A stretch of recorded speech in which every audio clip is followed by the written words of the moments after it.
chaser, paradise, your toxic tongue, shaking my bro. I need a mouse pad.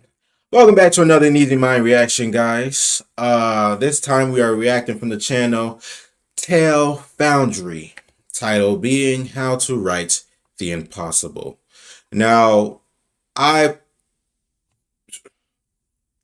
related to the title, so I said, hey, let's react to this. Because me personally, I don't have, if you guys don't know, I do write a lot, but I don't have any which way in which I don't have a specific way in which I go about writing. I just have, I guess, a topic or whatever, and whatever I know about the topic, whatever I can relate to the topic or bring back to the topic, I just write on it. And I use figurative language if I'm, a lot of times when I'm writing a song, figurative language to just express the different aspects of the topic at hand. But Tale Foundry, which I won't lie, I've never heard of the channel before.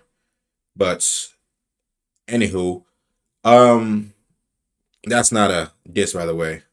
I know I said anywho in such a way where it sounded like, whatever. But no, I was just noting the fact that I've never heard of this channel.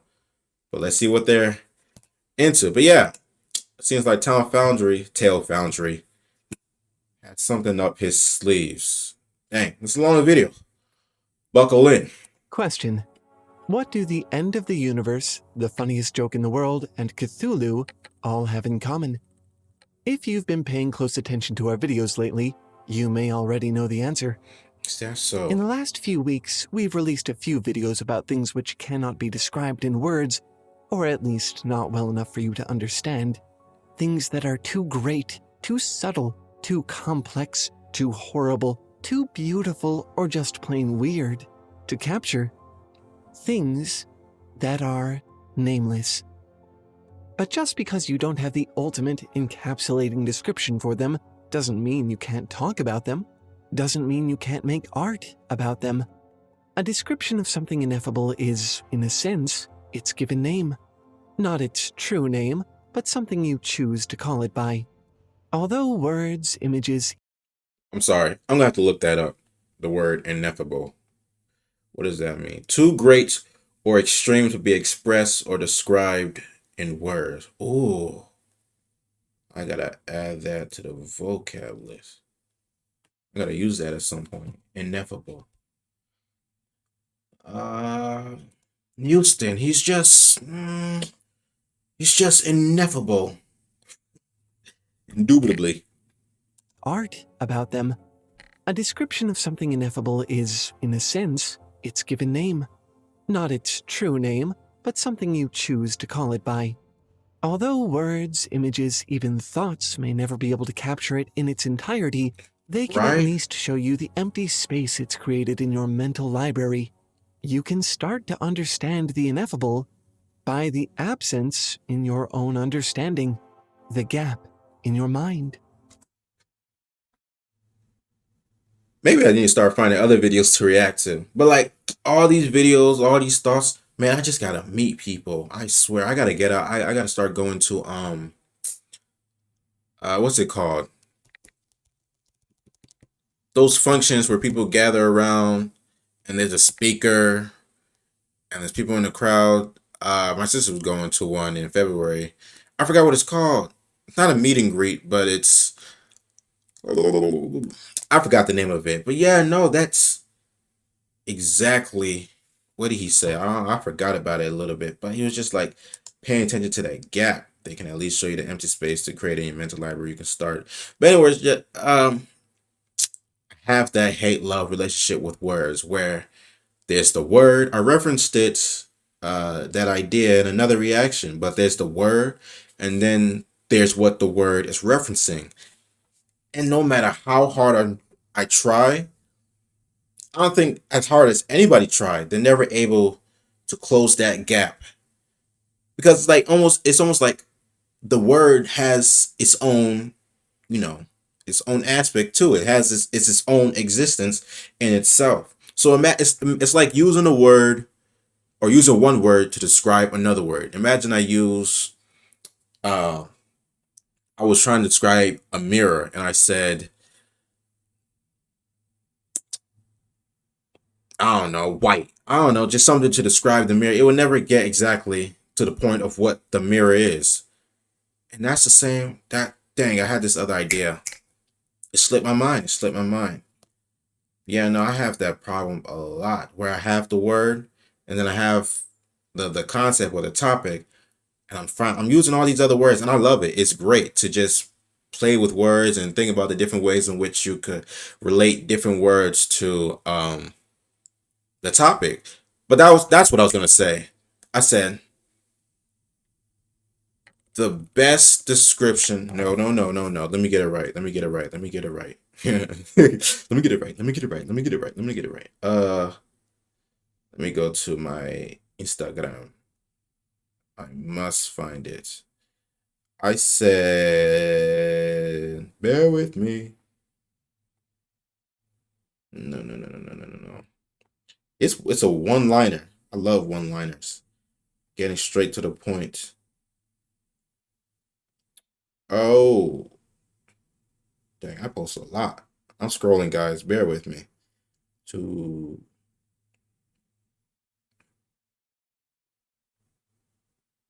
um, wow. How long ago did I write this?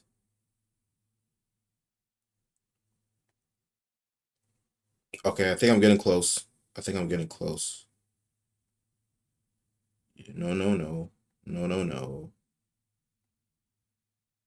Okay. No, that's not it. Oh, wow. I can't find it. Oh, no, that's not it either. Bro, I wrote it around this time. I'm around the. I'm about to give up. I'm about to say forget it. Okay, nope. Found it. You guys probably forgot what we were talking about anyways. But we're just talking about the word and what the word is referencing, how there's a gap between the two. But I said anything defined by anything other than itself is an illusion. And then in the caption, I said the most accurate description for a pencil is a pencil. You know what comes to mind when you say the word pencil, when you think of pencil. And to find any other way of you, like it's a wooden writing, a wooden writing utensil. And of course, it's pretty accurate. It's pretty close, but it's just not a pencil. Art about them. A description of something ineffable Dang, is, this long in a video. I gotta stop sense, pausing. its given name. Not its true name, but something you choose to call it by. Although words, images, even thoughts may never be able to capture it in its entirety, they can at least show you the empty space it's created in your mental library. You can start to understand the ineffable by the absence in your own understanding, the gap in your mind. Of course, words don't stick easily to things that are, by definition, beyond words. In the challenge of naming the unnameable, it would be foolish to fight fair. So here, as we enter that dark space, as we explore the void, I'd like you to take something with you. Some Mm-hmm. tools, not solutions, cheats, ways to trick the darkness into thinking you know its name. In I the like words of this. holistic detective Dirk Gently, let's think the unthinkable, let's do the undoable. Let us prepare to grapple with the ineffable itself and see if we may not F it after all.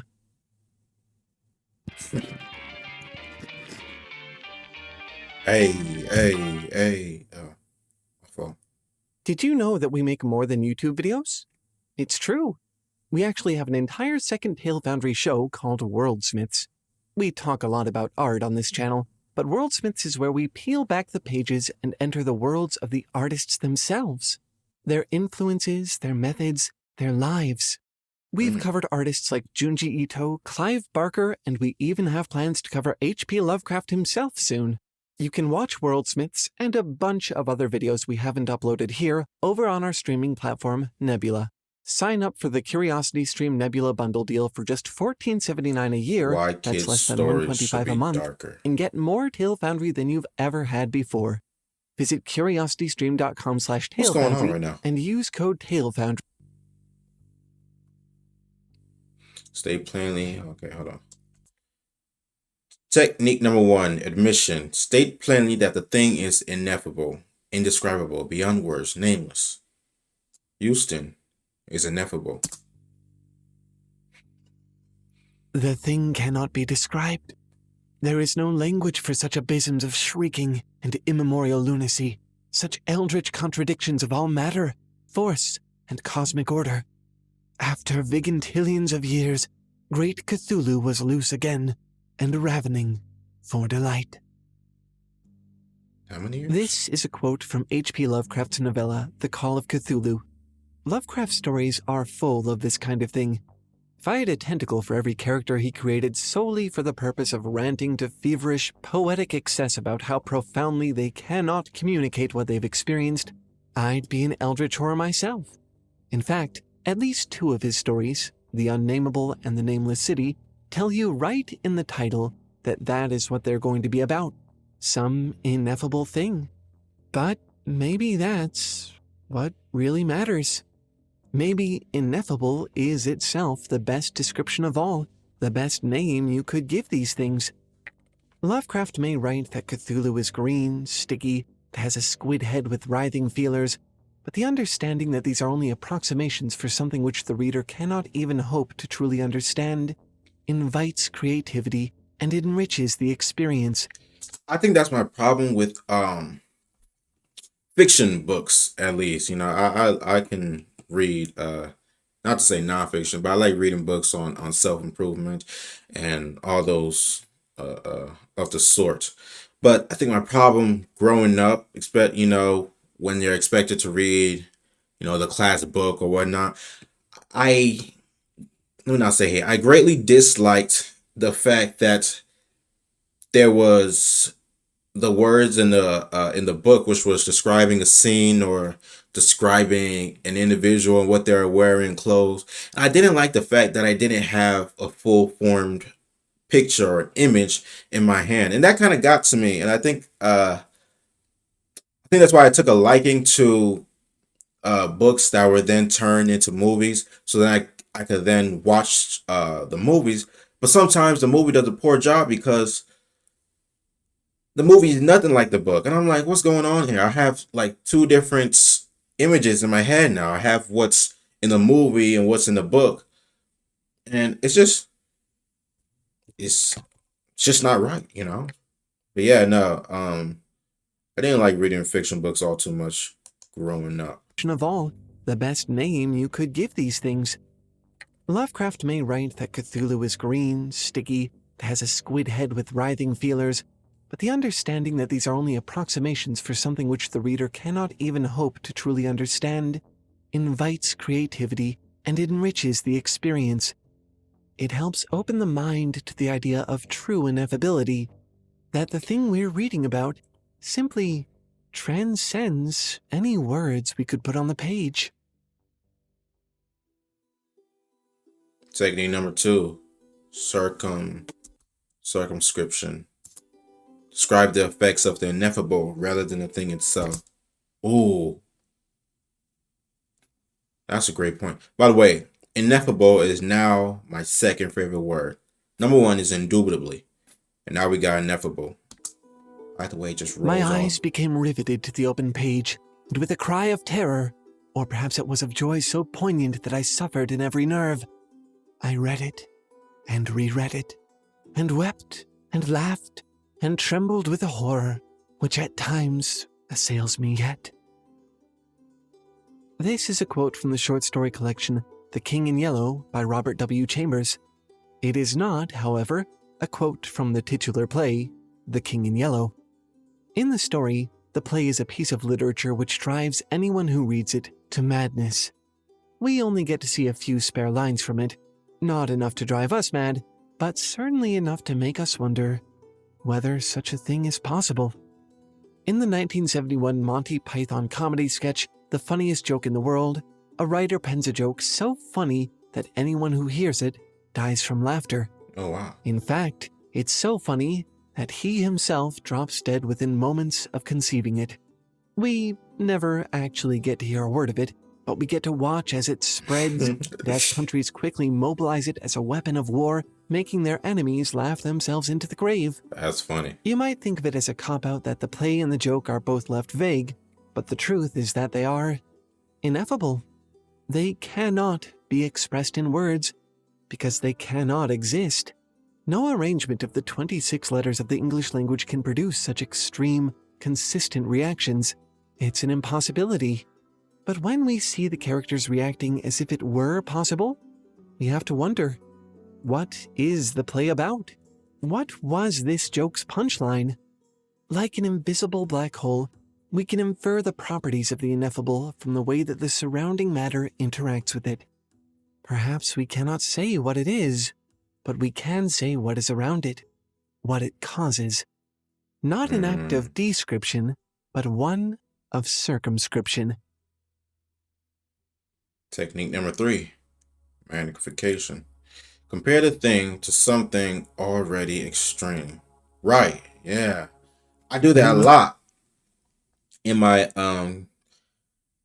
my writings, I use God a lot. I use religion a lot to kind of not elaborate, but to express the extent of whatever topic in which I'm writing about at the time. Oh wow. But like it's funny because all these things of which I'm doing, it's just something which I do. Like I said on the other video, reacting to Rick Rubin, it's just something that happens naturally. But to see it written out and to see these techniques given, and I don't know, it's just amazing, I guess, to say the least. I don't know how to describe it. It's ineffable. Yeah. Not an act of description, but one of circumscription. I feel like that's a cop-out, though. Just call something ineffable. I don't know what to say about it. It's ineffable. I'm going to start using it, though. Most definitely. Remote in the desert of Araby lies the nameless city, crumbling and inarticulate. It must have been thus before the first stones of Memphis were laid, and while the bricks of Babylon were yet unbaked. There is no legend so old as to give it name, or to recall that it was ever alive.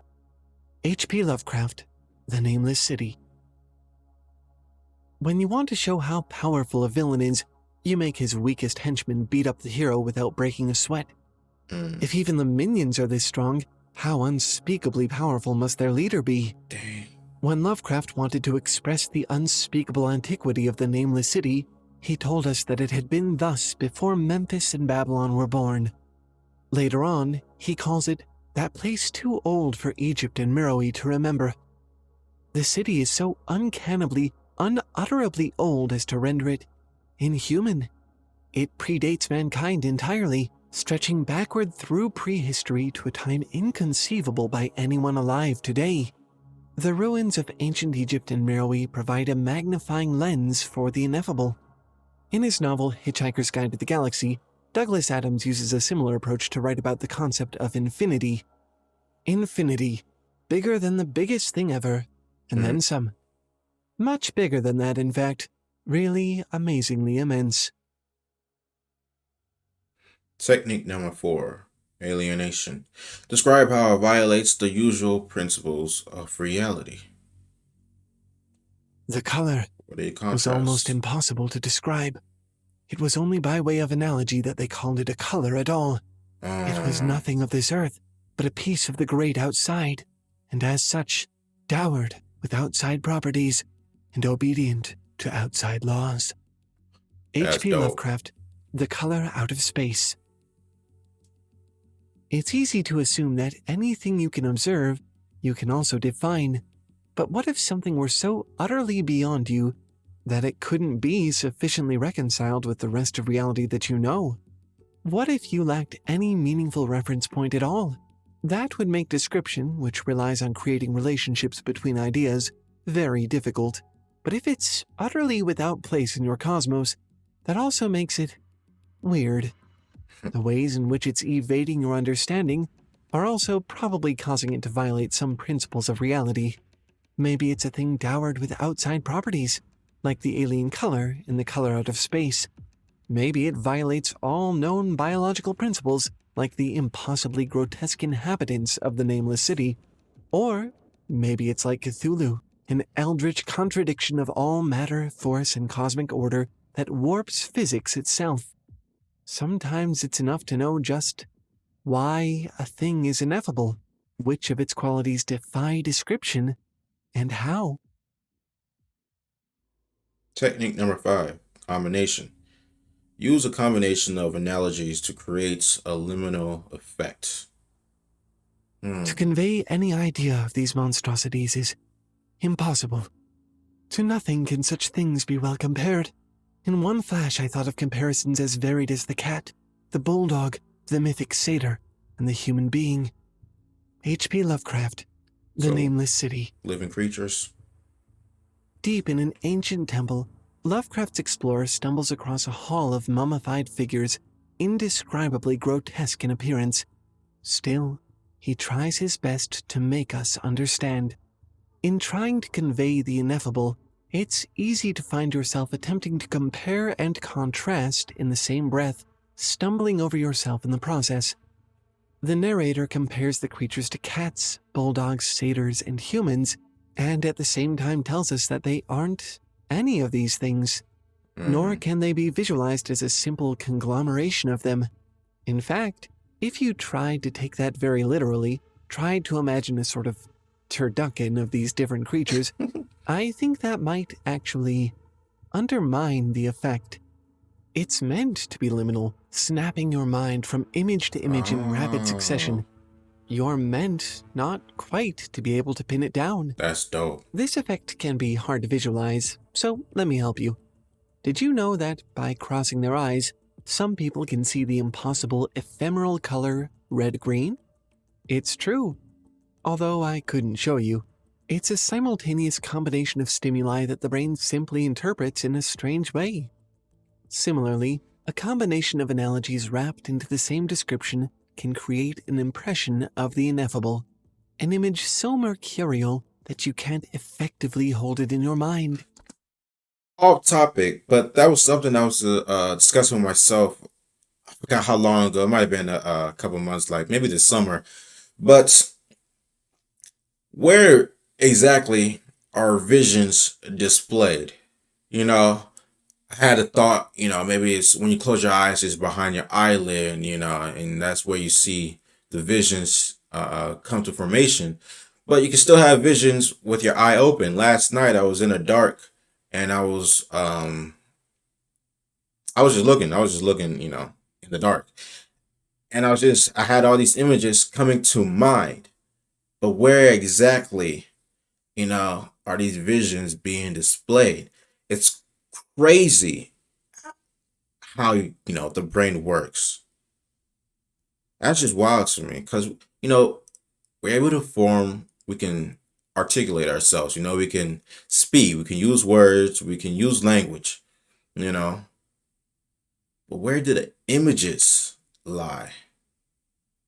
It's like it's crazy how we can project our images and showcase it in such a way for other people to see. Other people to take note of. We have to use words to try to express what it is that takes place in our mind. And a lot of times what takes place is something that's visual.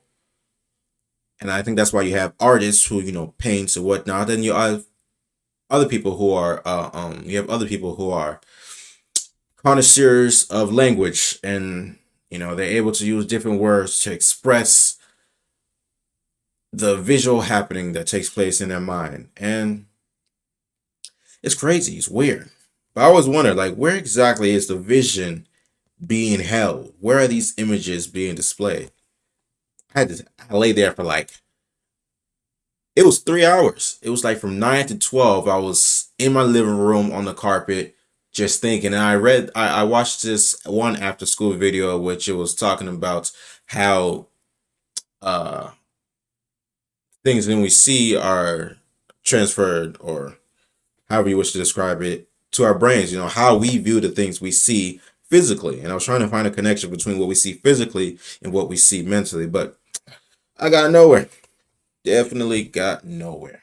It's a simultaneous combination of stimuli that the brain simply interprets in a strange way.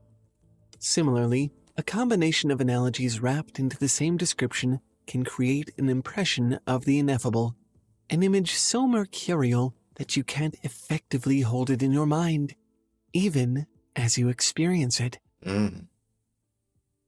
Technique number 6, obfuscation. Obfuscation. Obfuscation.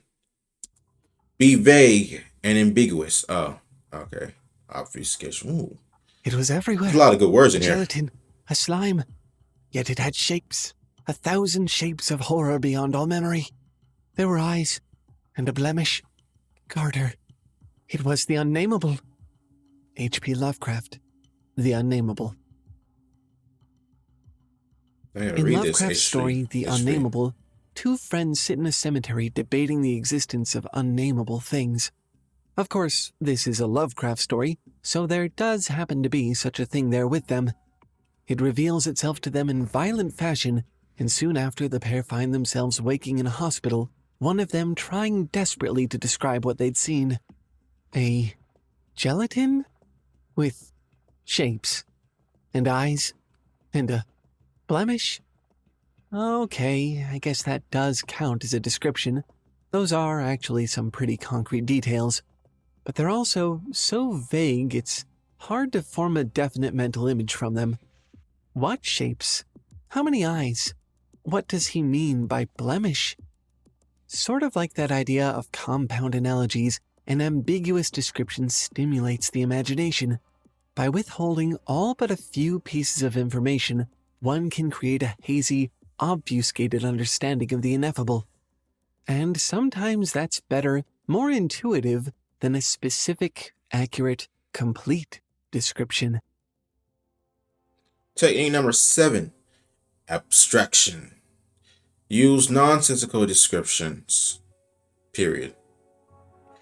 At that Period. moment, the bottom fell out of Arthur's mind. His eyes turned inside out. His feet began to leak out of the top of his head. The Okay. room folded flat around him, spun around, Yo, shifted. who is this Lovecraft guy? I really gotta look into the way he writes is captivating. Just sinks me in. I'm like, dude, this way to describe things. I kind of relate to it in a sense in the way in which I write. If you pay attention to like my poetry and prose, I do this a lot. I use like I said, nonsensical way to describe something. I talk about romance and love. I'm not gonna say a lot, but I talk about it quite some. And I do. There was one poem I wrote. I feel like I gotta find it now. It's down there in my Instagram, but it was just explaining the idea of. And I'll just, if I find it, I'll leave a link to it in the description. But amen, say amen. I gotta read Lovecraft though. At that moment, the bottom fell out of Arthur's mind. His eyes turned inside out. His feet began to leak out of the top of his head. Rose The 12 room o'clock. folded flat around him, spun around, shifted out of existence, and left him sliding into his own navel. The Hitchhiker's Guide to the Galaxy. Douglas Adams. Arthur Dent has just undergone the experience of jumping into hyperspace, a sort of science fiction-y parallel reality that allows for faster-than-light travel by distorting our three-dimensional space. It's a fun idea, as we all know, used prolifically throughout the genre, but it's also kind of impossible to explain. How do you describe something that exists outside the bounds of observable reality? What do things look like beyond 3 dimensions? Will humans ever be able to perceive that kind of space? Or just theorize about it? The mystifying transformation Arthur experiences, what happens to his eyes, the room, his navel, isn't literal. They're not really physical descriptions. It's all just baffling nonsense. But sometimes, when speaking of something which transcends all comprehension, maybe nonsense is the right description. Technique 8. Disorientation. Reference alternative mindsets. Yeah. That's how you know it's late. Alternative mind states. I don't know why I paused it. Technique number 8, disorientation. Reference alternative mind states. It is only in the terrible phantasms of drugs or delirium that any other man can have had such a descent as mine.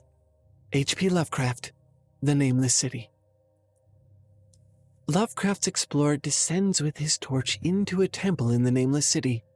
In the dark, he discovers the mummified forms of creatures outreaching in grotesqueness, the most chaotic dreams of man. In the end, he struggles back out to the surface, haunted by experiences too far beyond all the ideas of man to be believed, except in the silent, damnable small hours when one cannot sleep. Drugs, delirium, dreams, those strange hours past midnight when familiar surroundings become surreal. Those moments when nothing in the world seems as it should. Throughout this story, Lovecraft makes several references to such altered forms of perception. These aren't just different perspectives, but changes in the fundamental operation of the mind that warp how one thinks, offer constructions of the imagination that a sober mind could never assemble. By invoking them, Lovecraft is inviting us to try constructing such mental impossibilities as we read, which is a tantalizingly close, but ultimately futile exercise. Perfect for the ineffable. Technique number 9, fictionalization. Lie and exaggerate. Correct. It wasn't a question of deceit, just the opposite. He wanted to heat up the truth, to make it burn so hot that you would feel exactly what he felt. Tim Oh. O'Brien, The Things They Carried. Tim O'Brien. I love him. I love his As author Neil Gaiman stories, has his short said, stories. fiction is the lie that tells the truth. Sometimes to understand the ineffable, we need a lie that makes the truth burn brighter. One that breathes meaning into. Who was it? Jordan Peterson referred to him. It was Fyodor Dostoevsky. He does that a lot. He uses fiction stories to imitate uh reality. I was gonna say something else, but I think that's as best as I could get it. Me being in the state of mind I am. I just got tired out of nowhere. But anywho, yeah. I do that to an extent. I've written some pro. You know, it's funny. I think this is why I'm taking a liking to this video too, because all the things in which this video is talking about, I personally did it to an extent, but now hearing about it and being able to, I guess, put a name on the things in which I do, or the different aspects of writing that I took after, me being aware of it now is just, I guess, turns it into a tangible, not tangible, palpable tool. I'm able to use it consciously now. I'm able to, like, oh, maybe I want to insert a little bit of disorientation, or maybe I want to apply some of that what's it called, obfuscation. I can't pronounce that word. But yeah, it's great because a lot of those things, they were something that, and I think, a lot of people can relate to this. Those who do write, there's like, it's just something they do. But now being able to put a name to the different aspects and different parts of writing, I think it helps and can lead you to grow as someone who Author writes. Neil Gaiman has said, fiction is the lie that tells the truth. Sometimes to understand the ineffable, we need a lie that makes the truth burn brighter. One that breathes meaning into a description and lights the imagination on fire. In his book, The Things They Carried, Tim O'Brien tells a collection of stories from the Vietnam War which blur the line between fiction and reality. At times, it appears to be a memoir, all non-fiction. Other times, O'Brien openly confesses that a lot of it is fiction, or at least fictionalized. In one chapter, we read a brutal story about a soldier who failed to save his friend from drowning in a sewage field. In the next, we find out that O'Brien made up the failed rescue attempt because he felt those details told a truth that was real and important. A true war story, says O'Brien, if truly told, makes the stomach believe. I think what he's talking about is a different kind of understanding than a factual one, something internalized and complex. To him, war is complicated. War is contradictory. War is hell, mystery, adventure, love, and completely ineffable to the ignorant who have never experienced it. For this complex, unspeakable thing, mere descriptions of what really happened are wholly inadequate. To convey this thing to us, most of whom have never seen war firsthand, O'Brien believed in the lie that tells the truth. I want you to feel what I felt, he writes. I want you to know why story truth is truer sometimes than happening truth. Technique number 10. Omission. Give no description. Period. He opened the door to the box That's and just stepped in. choosing to not deal with Inside the box, he waited. After 5 seconds, there was a click, and the entire universe was there in the box with him. Douglas Adams, the restaurant at the end of the universe. The total perspective vortex is a contraption that annihilates a person's mind by showing them the whole infinity of creation and themselves in relation to it. Over the course of a few pages, the story ramps up to the moment the character Zaphod Beeblebrock steps into it. We get that line I just read you, then a long, humorous aside about how the device was invented, and then we snap back into the moment with a simple continuation. The door of the vortex swung open. And that's it. There's no description of what it's actually like to experience the whole infinity of creation. All this build-up and nothing. Is that a cop-out? But somehow, when I read this for the first time, I wasn't let down. I think that from the moment the vortex was introduced, I felt the story had made a promise to me to reveal something about the ineffable, something that I would understand, or at least be able to see. But the promise had never been about understanding the scale of the universe. It had been about understanding the truth. And the truth is that some things are just too great for the pen to write, too grand for the imagination to contain. So true. By skipping any description, I felt in this absurd, light-hearted sci-fi comedy a moment of beautiful honesty. Instead of analogies, approximations, or abstract poetic waxings, the lack of a description was a frank acceptance that, when it comes to the scale of the entire universe, you simply don't get to understand.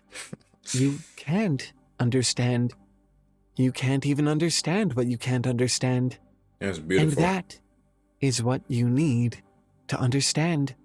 Yeah, at the same time. That is the truth a simple omission has the power to convey. In another of Douglas's works, The Restaurant at the End of the Universe, there's a really incredible scene where a gang of characters have made it to the restaurant at the end of the universe, and there a crowd waits with great fanfare and anticipation for the ultimate cosmic event, the true end of everything. In the middle of a momentous speech that a character is about to deliver, the narrator of the story breaks in to say, quite directly, "And so the universe ended." The end of the universe, the funniest joke in the world, Cthulhu. All perfectly ineffable. But hey, that doesn't mean you can't try to F 'em anyway. You know, there's usually about a week between each Tale Foundry upload, but you really don't have to wait that long if you don't want to. Our next video is already out and waiting to be watched. I hear you. But great video, Tale Foundry. Absolutely great video. Learned a lot, and that's a thought I was having while I was whilst I was reacting to this video. I feel like this journey that I'm on, reacting to these different videos, I felt like this vision that came to mind. It looked as if I was com- compartmentalizing.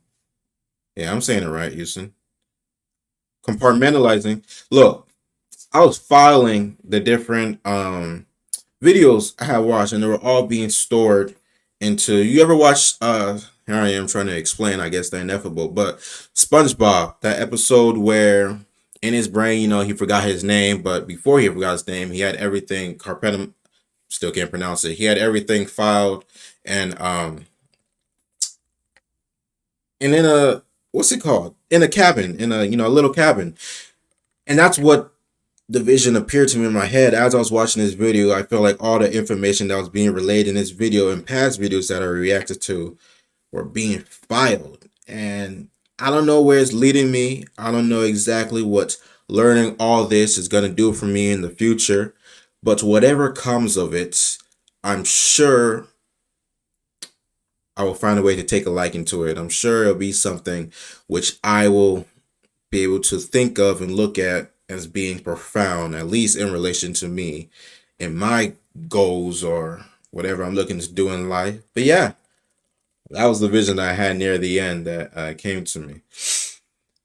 Great video. All in all, great video. Learned a lot. Loved the different techniques. But leave a like, subscribe, hit the subscribe button, and be sure to turn on post notifications.